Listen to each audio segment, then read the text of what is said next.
សួស្តីបងប្អូនបានដឹងហើយថាព្រឹត្តិការណ៍ជំនុំនេះគឺក៏ក្រៅទាំងកណ្ដាលរាត្រីពាក់ព័ន្ធជាមួយនឹងការសម្រេចចិត្តរបស់រដ្ឋាភិបាលក្នុងការឈប់ប្រើប្រាស់ប្រព័ន្ធអ៊ីនធឺណិតប្រព័ន្ធអគ្គិសនីនិងប្រកាសលែងចាក់បញ្ចាំងខ្សែភាពយន្តថៃគ្រប់ប្រភេទនៅក្នុងប្រទេសហើយបើសិនជាខាងថៃមិនព្រមទម្លាក់នៅភាពមានះរឹងរូសក៏ដូចជាដកចេញនៅការបិទព្រំដែននៅឯកតោភាគីដោយបច្ចុប្បន្ននេះទេកម្ពុជាក៏ឈានទៅនឹងការឈប់ប្រើប្រាស់និងការនាំចូលទំនិញទាំងស្រុងពីស្រុកសៀមផងដែរដែលរឿងនេះគឺទទួលបានការសាទរយ៉ាងច្រើនលើសលប់ពីសំណាក់ប្រជាជនកម្ពុជាទាំងក្នុងនិងក្រៅប្រទេសដូចខ្ញុំបានលើកឲ្យបងប្អូនខ្ញុំមិនដែលផ្លាស់ប្ដូរចំហទេថាហេតុអ្វីបានជាបញ្ហានៅពេលនេះវាកាន់តែក្តៅឡើងតើរងឹកភ្លើងដំបូងនោះវាកើតចេញមកពីអ្វីដូចខ្ញុំបានបញ្ជាក់ហើយខ្ញុំមិនដែលផ្លាស់ប្ដូរទេគឺវាកើតចេញពីគោលនយោបាយឯងជួយអញជួយឯងឬក៏គោលនយោបាយបងធွာជួយប្អូនធွာដើម្បីបង្កើតឥទ្ធិពលឬក៏បង្កើនអំណាចស្ថនតតិវង្សប៉ុន្តែដូចខ្ញុំបាននិយាយហើយថាស្រុកថៃវាអត់អាចរលូនដូចខ្មែរបានដោយសារតែថៃមានកន្ទាស់នយោបាយពីរទី1គឺរដ្ឋាភិបាលដែលកើតចេញមកពីការជ្រើសតាំងតាមរយៈរដ្ឋសភាទី2គឺអំណាចរបស់យោធាដែលមានអំណាចស្ដេចធំបំផុតនៅពីក្រោយអញ្ចឹងនរណាក៏ដោយអធិពលប៉ុណ្ណាក៏ដោយខ្លាំងពូកែប៉ុណ្ណាក៏ដោយមានស្នាដៃប៉ុណ្ណាក៏ដោយបើអ្នកនោះឡើងកាន់អំណាចនៅក្នុងស្រុកថៃហើយគេរកឃើញថាអាចនឹងជះអធិពលធ្វើឲ្យនយោបាយក៏ដូចជាអំណាចរបស់ស្ដេចថៃមានការចុះខ្សោយគេនឹងកំចាយអ្នកនោះភ្លាមបងប្អូនគេអត់ទុកទេបាទអញ្ចឹងរឿងនេះបានវាបន្តមកដល់ធ្ងន់រហូតជាក់ស្ដែងខ្ញុំបាននិយាយយ៉ាងវាជាកម្ដៅនយោបាយស្រុកថៃប៉ុន្តែគេយកកម្ពុជាធ្វើជាចំណាត់ខ្មាំងដោយសារតែលោកថាក់ស៊ីនគឺមានទំនាក់ទំនងជិតស្និទ្ធជាមួយនឹងថ្នាក់ដឹកនាំកម្ពុជារបស់កម្ពុជាពលគឺទំនាក់ទំនងបងធွာប្អូនធွာនឹងឯងណាបងប្អូនអញ្ចឹងយើងបកមកវិញថាហេតុអ្វីបានជាកម្ពុជាសម្រេចចិត្តយ៉ាងតក់ក្រហល់នៅរាត្រីបាទយប់មិញនេះបាទពាក់ព័ន្ធជាមួយនឹងបញ្ហាលេងប្រើអ៊ីនធឺណិតលេងប្រើអគ្គិសនីបាទប្រកាសឈប់ចាក់បញ្ចាំងខ្សែភាពយន្តថៃក៏ដូចជាឈានទៅរកការឈប់ប្រើប្រាស់ទំនិញទាំងស្រុងរបស់សៀមនេះគឺជាការដាក់គំនាបទៅវិញទៅមកខណៈថ្ងៃស្អែកនេះកម្ពុជានឹងទទួលធ្វើជាម្ចាស់ផ្ទះនៅក្នុងការប្រជុំពាក់ព័ន្ធជាមួយនឹងបញ្ហាព្រំដែនជាមួយនឹងប្រទេសថៃផងដែរណាបងប្អូនហើយដូចខ្ញុំបាននិយាយចឹងវាក៏ជាការបង្កើននៅសញ្ញាបៀមួយដើម្បីជួយទៅដល់គ្រួសារលោកថាក់ស៊ីនផងដែរព្រោះកន្លងមកចឹងឃើញហើយថាគ្រួសារលោកថាក់ស៊ីនព្យាយាមសម្របសម្រួលបញ្ចប់បញ្ហាកុំឲ្យវាក្តៅខ្លាំង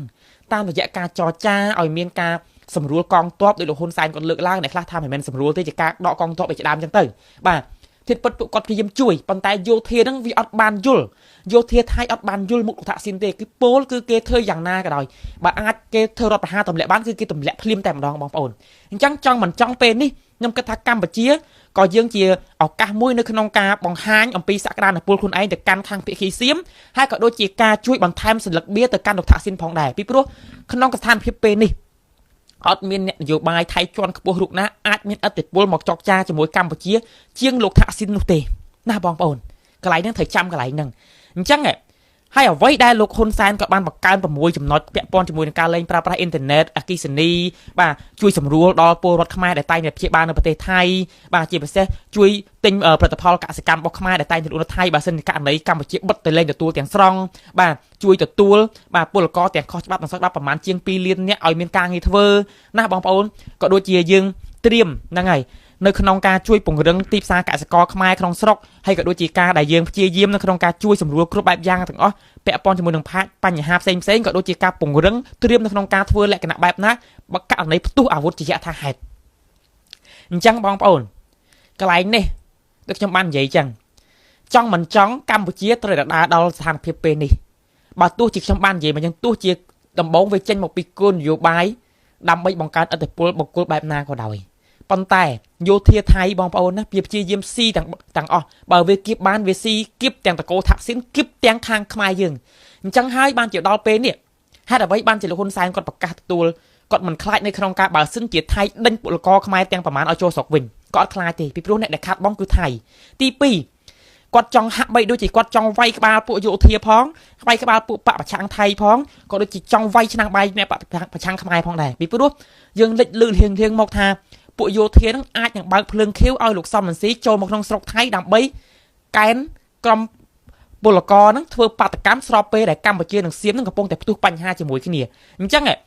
លោកហ៊ុនសែនគាត់ប្រកាសដៃពីរនៅក្នុងការទទួលយកពលករបើសិនជាថៃ